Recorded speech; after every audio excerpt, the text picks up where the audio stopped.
कोल्हापुरातील माजी नगरसेवक नंदकुमार मोरे यांचं आज हृदयविकाराच्या धक्क्यानं निधन झालं, तर दुसरीकडे माजी स्थायी सभापती जयराम पचिंद्रे यांचंही आज निधन झालं।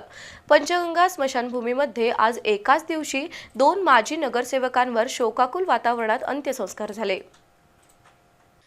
माजी नगरसेवक नंदकुमार मोरे 2000 साली शनिवार पेठ प्रभागातून निवडून आले होते।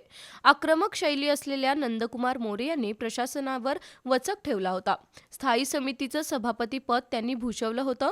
रोखठोक भूमिका मांडणाऱ्या नंदू मोरे यांचा लोकसंग्रह अफाट होता। काही वर्षांपूर्वीच त्यांच्यावर बेंगलोरमध्ये हृदय शस्त्रक्रिया झाली होती। आज हृदयविकाराच्या झटक्यानं त्यांचं निधन झालं। वयाच्या 66व्या वर्षी त्यांनी अखेरचा श्वास घेतला। दुसरीकडे रविवार पेठ उमा चित्रपटगृहाजवळील माजी नगरसेवक जयराम श्रीपतराव पचिंद्रे यांचंही आज दुपारी निधन झालं। मृत्यूसमयी ते 71 वर्षांचे होते। लक्ष्मीपुरी प्रभागातून त्यांनी 2 वेळा प्रतिनिधित्व केलं होतं। स्थायी समिती सभापती, शिक्षण मंडळ सभापती, परिवहन समिती सभापती अशी अनेक पदं त्यांनी भूषवली होती। आज सायंकाळी पंचगंगा स्मशानात त्यांच्या पार्थिवावर अंत्यसंस्कार करण्यात आले।